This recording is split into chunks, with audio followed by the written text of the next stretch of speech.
All right, welcome everyone to today's community spotlight. We are joined by the guys at CircuitDAO. We've got Sebastian and Nick. Welcome, gentlemen. Hey guys.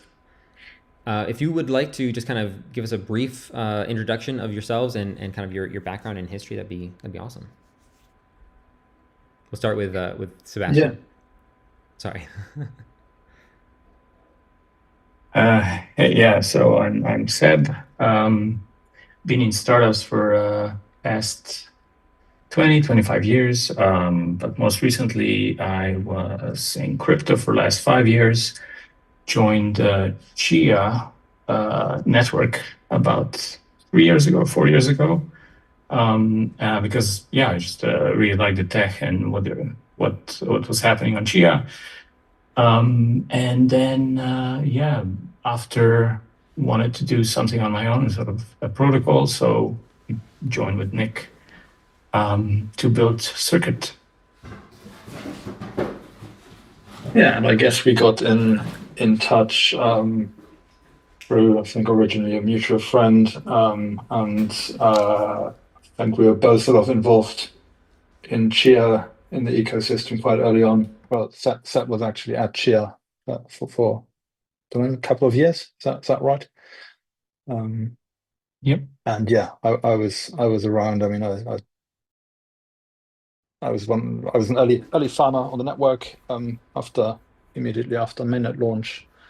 Um, yeah, and so kind of I just liked the chain, what Chia was doing with proof of space, and yeah, I think we were sort of brainstorming around what we could build on it. And we sort of honed in on this idea of CircuitDAO and building this type of collateralized debt protocol, and give people the ability to utilize their Chia tokens in a DeFi protocol. Awesome. Well, with that, we'll sorry, I was muted. With that, we'll move on to just kind of giving an overview of like, I know you touched on it just now, Nick, but the what CircuitDAO is, what it does, and maybe like how long you guys have been working on this. Yeah, I think I just like I said, so it's a collateralized debt position protocol. And what that means, it sounds a bit technical, but what it is really, there's two elements to it. There's collateral and there is debt. So what it means really is it's a protocol that allows you to provide some collateral on chain and borrow against that. So in a way, it's a sort of lending facility that lives on chain. And in our case, your collateral is the Chia token, XCH. You can lock that up in a coin, and the protocol will basically allow you to borrow the stable coin Byte Cash, which is pegged to the US dollar against that. And yeah, I guess in a nutshell, that's what it is. I think there's a second part to it, which is basically users that anyone who holds Byte Cash can deposit it in another coin, savings coins we call them, and you get yield paid on that. So in a way, it's a way of earning interest on the US dollar directly on chain. Yeah, and it's a DeFi protocol. It's non-custodial. It's largely almost entirely immutable.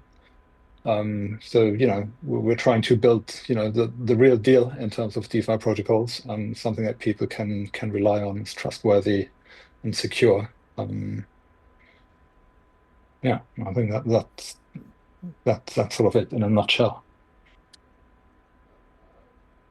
And how long have you guys worked on this? When did it start? How long has it been? 2.5 years? Is that right? Yeah, yeah. Probably started in August some year, or 2023. Okay. Now you have there's like an organization behind. There's the difference between Circuit and CircuitDAO. Do you want to talk a little bit about what the difference between the two entities are? Because I know there's on your website you have a few references to each one, and just to kind of give an overview of that. Yeah, I guess it's sort of a bit of messy crypto terminology. I guess generally the way people use it nowadays is, I think Circuit is the protocol as such, the smart contracts, the puzzles themselves, and what's deployed on chain, and then CircuitDAO I think would specifically be the sort of the entirety of governance token holders. So the protocol has a governance token. And token holders can vote on chain to change the few mutable parameters that the protocol has. So the DAO is basically the entirety of these token holders and or the ones that decide to actively participate in governance. Yeah. Sounds good. And why did you choose to build this protocol on the Chia blockchain?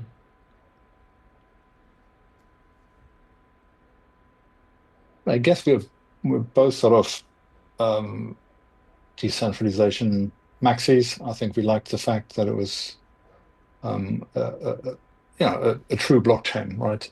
It wasn't some kind of mock chain or something that pretended to be decentralized, but wasn't. So I think that was important to us. And yeah, I think generally we like the tech concept model. I think there's lots of great innovations behind that, and it hadn't really been done in that sort of in that exact. So obviously you've got the concept model in Bitcoin or UTXO model, but that comes with very limited smart contract capabilities. So Chia was basically adding that on top, and then plus the proof of space. So it ticked a lot of boxes for us.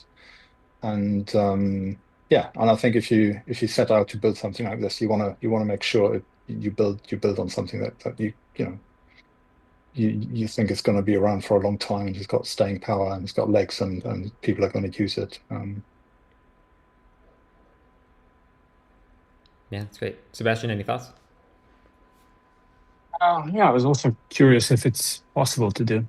So it was a very fun project. Mm-hmm. Yeah, just tech wise for me personally as a techie. Were there any other similar projects, maybe on other chains, that you were inspired by to take on this project? Or even outside of blockchain, is there anything that kind of like was a map to be influenced by? Well, I guess within crypto, I mean the original CDP protocol is MakerDAO, and we did end up taking, so that's built on Ethereum. So we did take quite a bit of inspiration from that. We obviously looked at all the other CDP protocols out there as well. Um, but yeah, I think in the end we did find that MakerDAO actually got things, pretty much right. They've gone through quite a few iterations over the years, so they've learned a few things, and so we've basically built on what others have done in the space before. And I think that the big challenge here was to actually transpose all that into into a concept model. So the way it's built on a technical level is quite different, but sort of the mechanics, the high level stuff, um, looks pretty similar to other CDP protocols.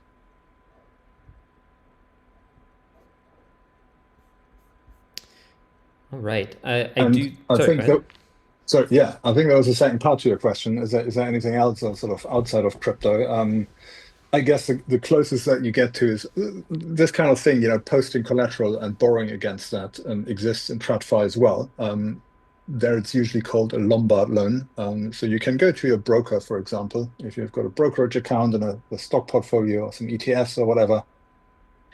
Most brokers will extend you a credit on that. Um, Quite often that credit is limited to it's basically margin on the platform itself. So you would be, forced to buy other products on the same platform. But the general Lombard loan is basically one. It's also called a non-purpose loan, where they just give you the cash, and you can do with that money whatever you want. And that's basically what Circuit allows you to do as well. So you lock up your Chia tokens, and what you get by cash, there's no usage limitations or anything like that. You own the token and you do with it whatever you want, really. Gotcha. So it's as compared to traditional finance, it's a way to do that without the middleman of a broker to manage that for you. We do Yeah, have correct. a audience question, and just as a reminder to everyone watching, we do take audience questions. Feel free to submit them to the Zoom Q&A feature, or if you're watching on YouTube, you can use the YouTube chat. We are monitoring that, as well as our Discord channel, so you can go ahead and ask those. We have a question from a viewer of how is CircuitDAO protocol different from other CDP protocols, if it is different, other than being built on maybe a different blockchain. Are there any features that maybe are unique?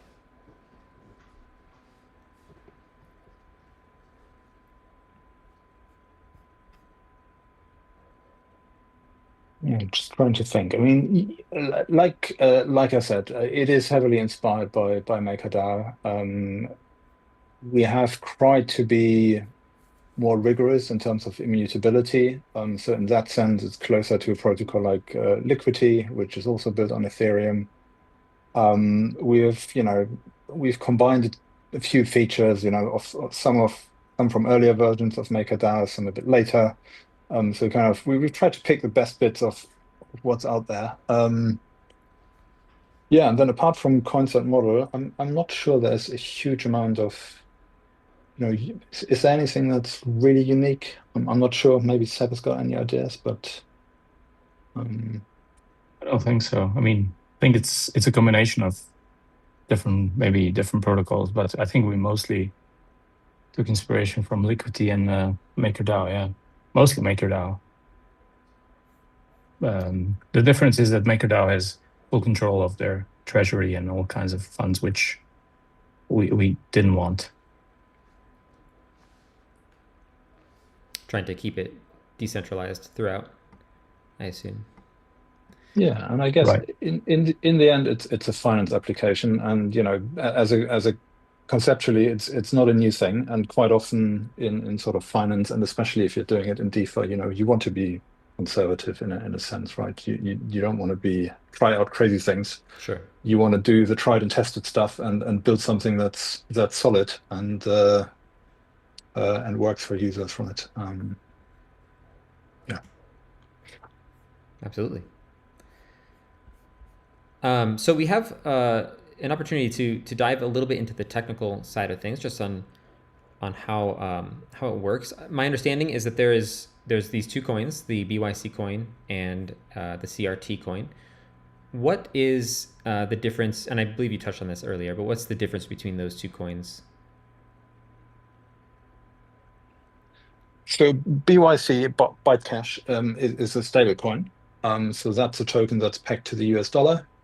And CRT is the governance token. So that's the coin that lets you participate in governance. And also you can use it you can actually use it, you can sell it back to the protocol. So when treasury assets accumulate on chain, so basically the protocol charges interest to borrowers. That interest accumulates in this on-chain treasury. And when the treasury goes above a certain level, the excess, kind of the surplus, will be auctioned off, also completely on-chain.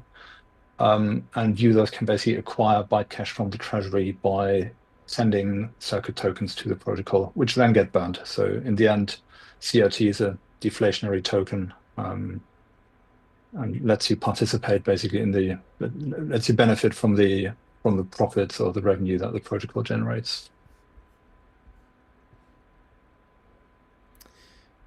You mentioned that BYC is a stable coin. There are multiple types of stable coins. What type of stable coin is BYC?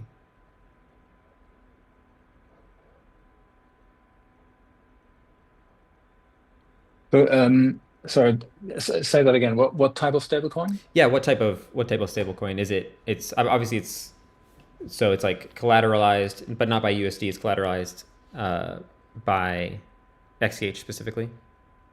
Yeah, correct. So it's all on chain, right? I think that's a big difference to things like USDC or USDT, right? Where the assets backing the coin are held off chain, and you're basically trusting an entity, and that entity, increasingly so has to be regulated.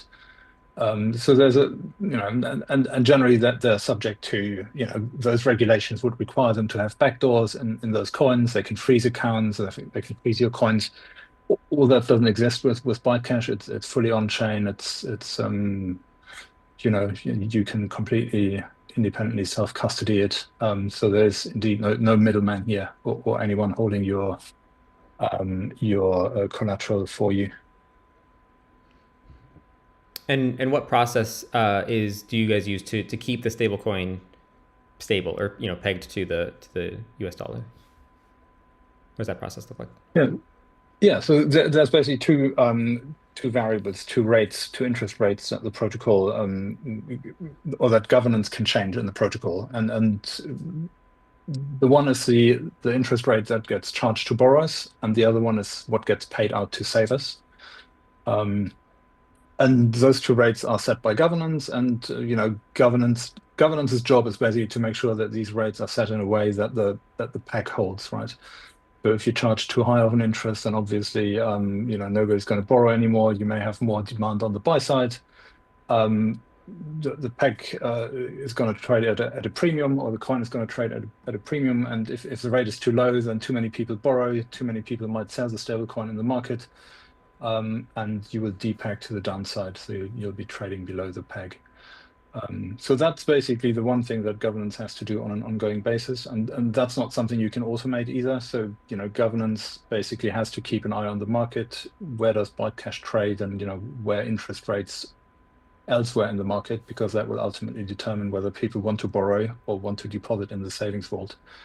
So I guess that's really the main thing, and everything else that governance does is more sort of setting these other parameters.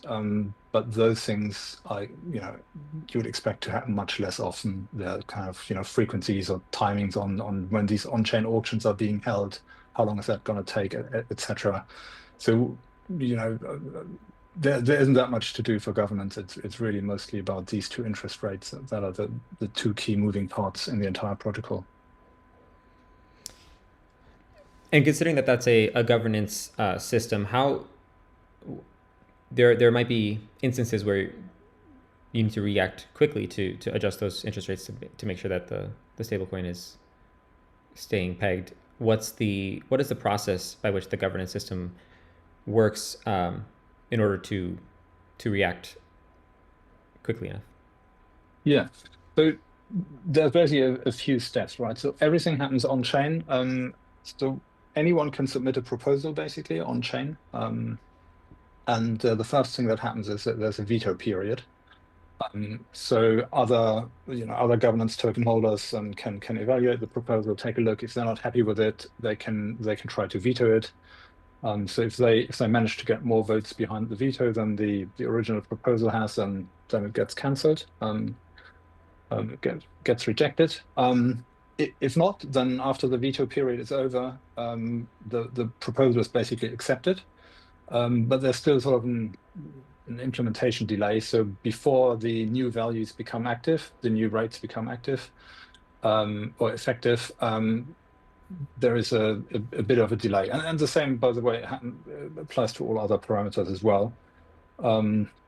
So users using the protocol that for some reason are not happy with the new parameters being set can basically use that time to exit the protocol, pay back any loans, etc. So that's kind of the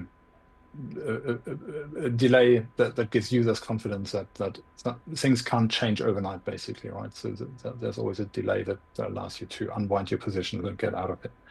And once that has passed, then indeed the new values will become effective, and the protocol kind of then runs with those new values.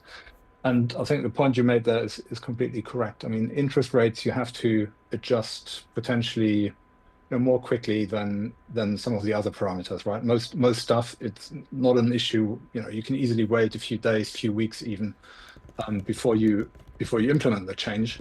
With interest rates, you have to react to the market. that doesn't have to happen overnight either, but you may have to do it within a few days, right? If there's sort of a big event, like think of, these market crashes like the COVID crash in 2020, etc. So what we've built in there is actually, so because you can change the interest rate quicker than other parameters, we've actually built in some kind of extra safeguards to limit how big the change can be. So that way we've tried to sort of find a middle ground there between, being able to react quickly without putting users in a position where they can't predict what's going to happen over the next few days, basically.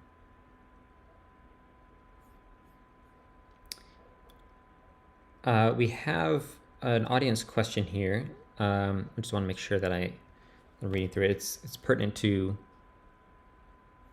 the stablecoin conversation. Is there a possibility that there will be direct exchange of USDC or other stablecoins for BYC in the future?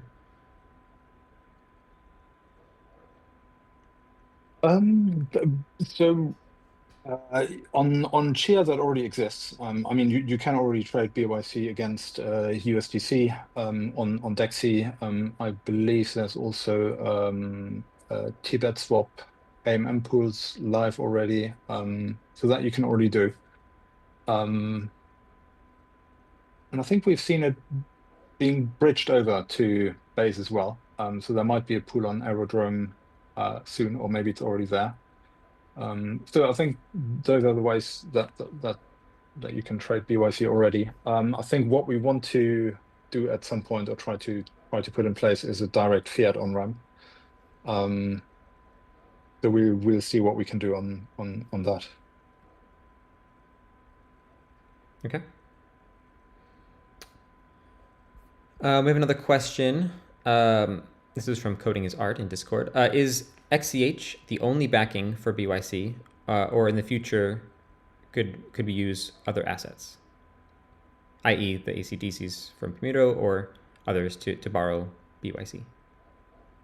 Yeah, so it's at this point the only one, and I think we're going to keep it that way. So the plan is basically, if there is demand, to use other asset types as collateral. What we'd probably do is launch a V2 and have a sort of bytecash 2 as well. Because the big difference is always going to be, because Chia is a native, XCH is a native token. It's completely permissionless. It's completely decentralized, etc. Censorship resistant, and you don't have that anymore with any other type of collateral, right? Because pretty much everything else is going to be some kind of off-chain asset, be it a Permuter ACDC or a tokenized commodity or whatever, tokenized gold or other stable coins that have off-chain collateral.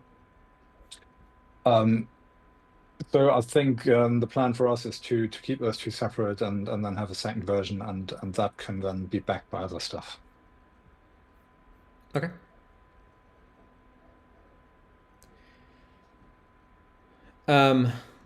Let's see.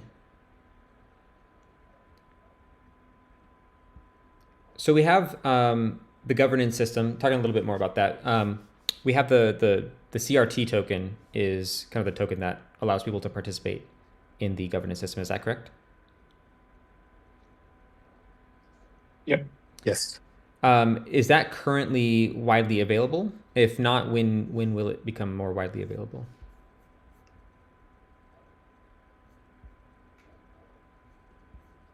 So we're planning to airdrop it, but yeah, it's not. We don't have a date yet.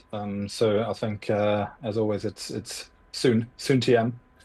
I think we first want to make sure. So we have launched this as sort of a beta version of the protocol. So I think we want to first see for a few more weeks how things are going there. If there's anything we need to do on the back end, front end, etc. And I think once we're sort of happy that everything is going well, I think then we're going to look at the airdrop. Do you have a preferred time frame of like how long you'll stay in beta?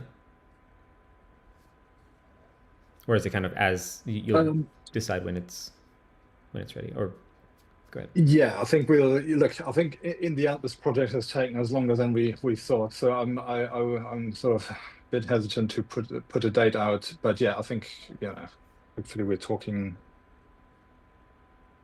Well, what are we talking here? A few months max. Few months max. Okay.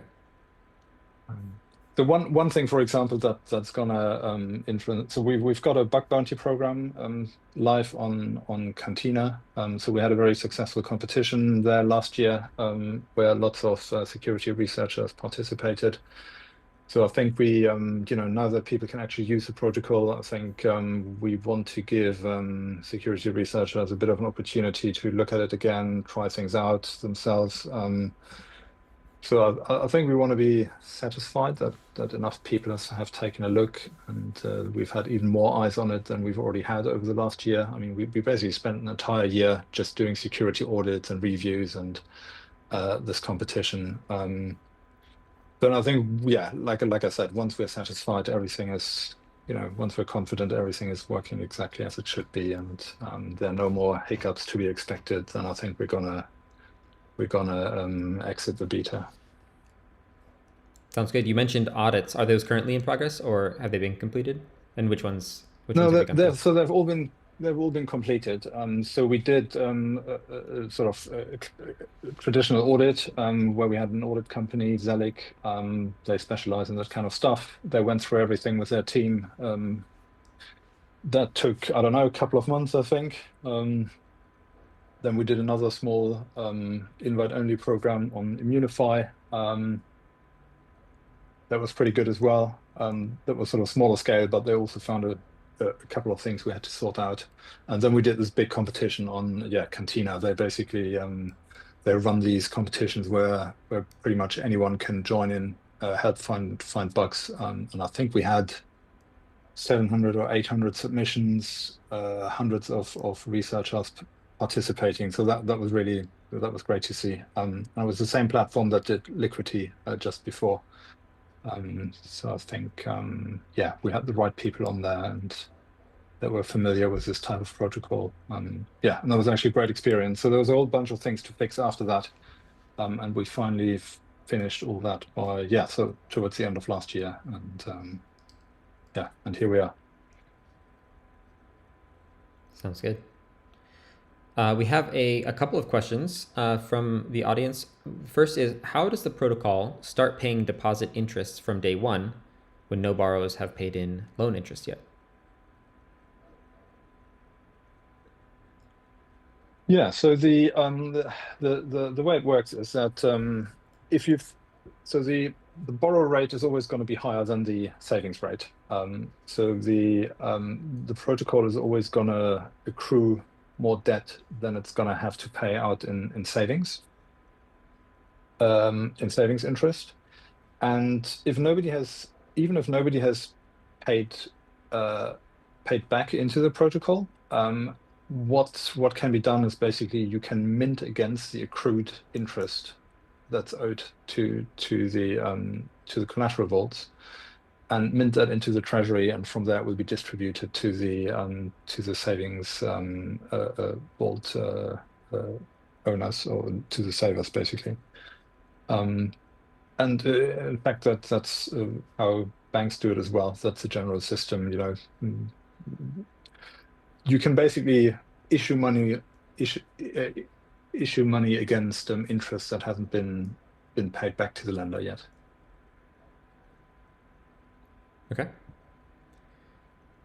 This is a continuation of a previous question. I'm unsure what the previous question was, but it's talking about how could they get, say, 1 million BYC into circulation? Would the only way to get them is to deposit 200,000 XCH, or are there other ways to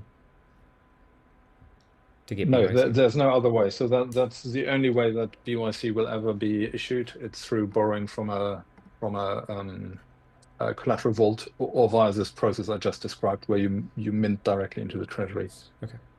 And kind of one important point here is that the collateral that's backing the outstanding debt is always against the entire debt, including these accrued interest rate fees. So it's not just what's physically already in circulation, but the collateral is always enough to also cover the accrued interest. Okay. And currently there is a cap, is that correct? A 50,000 XCH cap?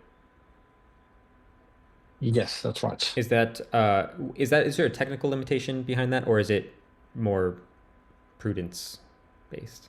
Yeah, it's more prudent. So there's no technical limitation. I think we just wanted to make sure that people don't, deliberately or accidentally YOLO into the protocol and deposit crazy amounts. So I think we're going to ramp it up slowly. Okay. Yeah. Sounds good. And then a final question for now from the audience.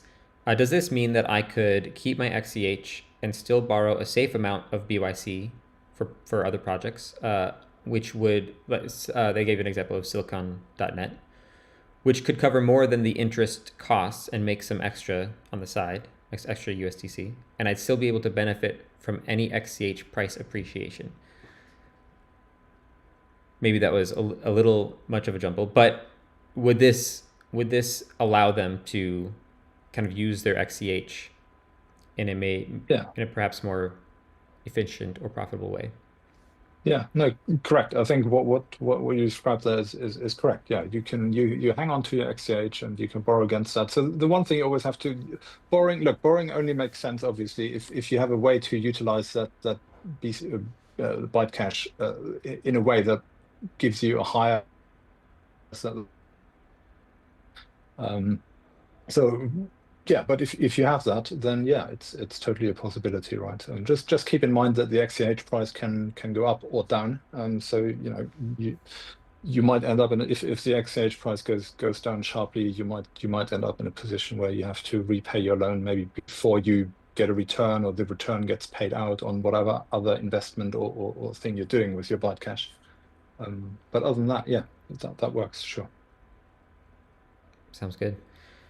Where can you use BYC currently? Do you have, I guess to more clearly ask it, what is the current use case for the BYC coin that you would be getting through the protocol? Yeah. I mean, so I think there's two use cases, right? For people that are borrowing, it's basically leverage, right? You get leverage on your XCH token, like you said. You hang on to your XCH, and you can get some extra. You can borrow against that, do something else with it, right? Generate an extra return. That requires you in a way to have a strategy ready. So you need to do something that's slightly clever or take some risks somewhere else, right? And the second use case is you just buy instead of borrowing, you just buy the Byte cash in the market, on Dexy or Tibet swap, and you deposit it in a savings vault, right? And that's pretty straightforward. You don't need to do anything there. The interest accrues automatically, and you can just withdraw it whenever you like, and that's it, right? So it's basically like a savings account. It's a way to earn some interest on your dollars, basically. Okay.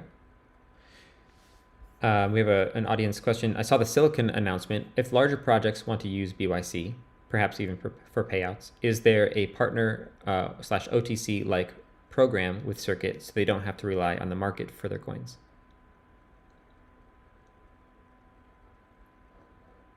Not at this stage. So I mean, liquidity isn't huge. So look. There is obviously market makers in the space, and there's a market maker that's maybe even two now that are sort of doing pre-farm sales and providing liquidity on centralized exchanges that are listing XCH. So I think we're hopefully in the near future we'll get them to a point where they'll also provide liquidity for Byte cash. But yeah, I think we're still in the sort of ramp up phase of this whole thing. But yeah, so I can't give timelines, but yeah, I think that's definitely our aim, that these market makers support Byte cash at some point. And at that point, you'll be able to do OTC deals with them, like you can with any sort of OTC desk and any other crypto generally.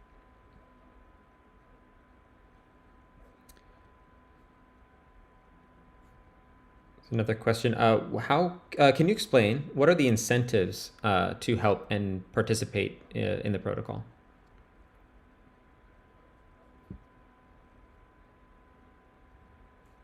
Yeah, so look, I mean, so by participate, I assume you mean sort of the governance side of things. Yeah. Yeah, look, if you're a governance token holder, I think the incentive is you want to make sure that the token doesn't lose its value, and that means you should keep an eye on what's happening on the governance side, right? So if there's a dodgy proposal somewhere, you should veto it. And if you think something needs changing, you should propose it. Other than that, I think, yeah, ideally that there isn't really much you have to do. Other than that, you can pick back your feet, and like I said, you can keep an eye on these surplus auctions where excess byte cash from the treasury gets auctioned off. So if you ever want to realize your gains, or convert your a larger amount of CRT to byte cash, you can participate in these auctions. Okay. Let's start looking towards the future. What do you see as the future of CircuitDAO? What can we look forward to as far as new developments or new features in the coming, say, year?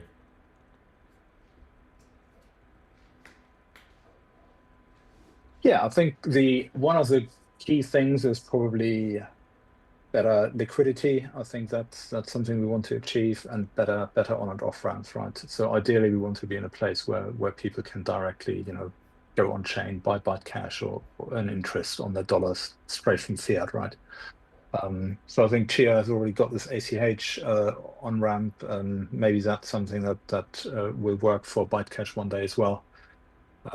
So it's kind of this usability and better integration. I think it would be great if we could get exchange listings on proper centralized exchanges at some point.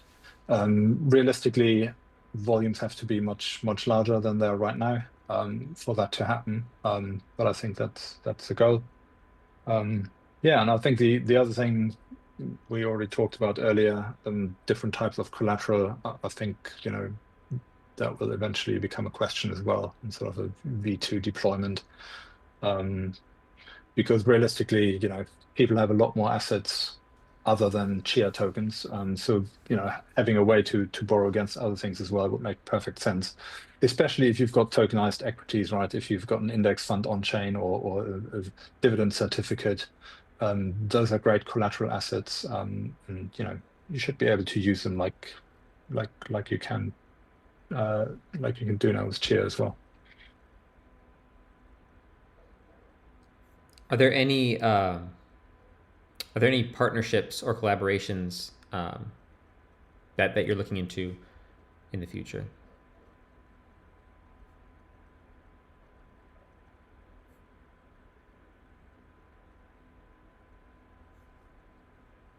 So apart from these things I said about on and off ramps, so we're speaking to a few people, nothing at a stage yet where I can name any names. But yeah, I don't know. Did I miss anything? Do we have anything else cooking that we should mention? I mean, we'll probably start looking into integrating into wallets and other sort of making the protocol more decentralized than what we have now, and things like that. But in terms of partnerships, nothing comes to mind. Speaking of wallets, one question from the audience is: most users use the Circuit Web UI, but is there an API or plans for an API that maybe would allow wallets like Sage to handle, to be able to connect to the Circuit protocol? Yeah, there's api.circuitdao.com /docs. But yeah, that's the API you can use. All right. Let's see. We have another question from Coding is Art in Discord. Any news on the CMC/CG listing for BYC? no news yet, unfortunately. So I think CoinGecko actually got back, said it was a bit early, so we'll have to wait. I think they're going to look for traction. How TVL ramps up and light cash in circulation. Yeah, and I think CMC haven't gotten back at all yet, so no news, I'm afraid.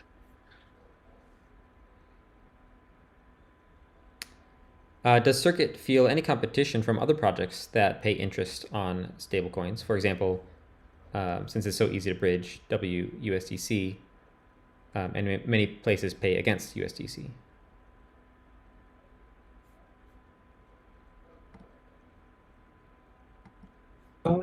I don't know. I mean, so generally, I think these fiat-backed tokens don't pay interest.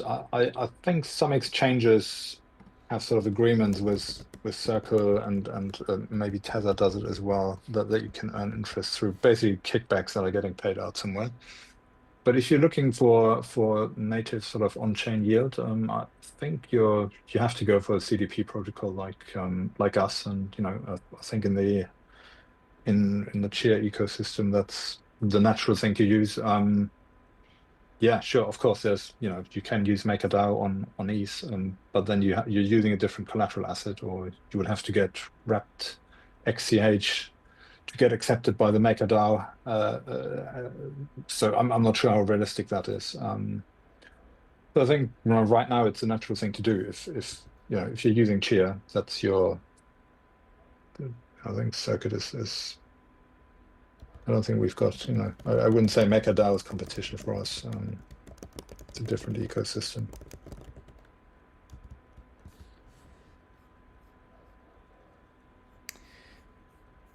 We have another question, kind of going back to kind of the development of CircuitDAO and the development on Chia.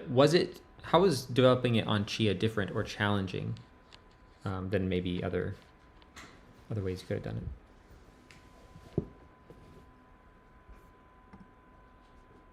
You want to take this one, Seb? I was different. Well, point set is you have to think differently than normal, object-oriented programming that you get from Ethereum to some degree. So that was an interesting challenge, and ChiaLisp compiler and all that was it. I mean, ChiaLisp in general is hard to debug, especially if you're doing more complex stuff. Like we have 5,000 or 6,000 lines of code in ChiaLisp. So I think that was probably the biggest challenge, sort of debugging, and you don't get any kind of linting and other goodies that you get with Solidity. So we had to do that all manually. And yeah. But yeah, I think modern ChiaLisp helped a lot.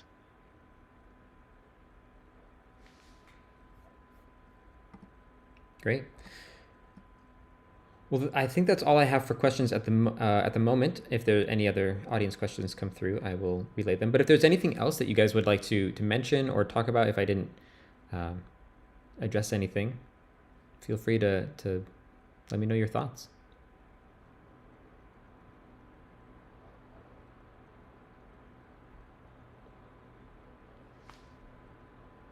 All right. Well, I'll take that as a no. Well, we're really excited about your recent launch into this beta period. We're excited to see how it progresses and look forward to it coming into a full release and seeing people utilize this to their advantage. So thank you both for joining me on this community spotlight. We wish you both luck. Thanks for having us. Thank you. Yeah. And if there's any more questions, feel free to hop into our Discord. We're there. We can answer more questions there if anything else comes to mind. Sounds good. Yep. All right. With that, I thank you all for joining me on the community spotlight. It was a really fun time, and we'll see you next time. Cool. Bye-bye. Cheers. Bye.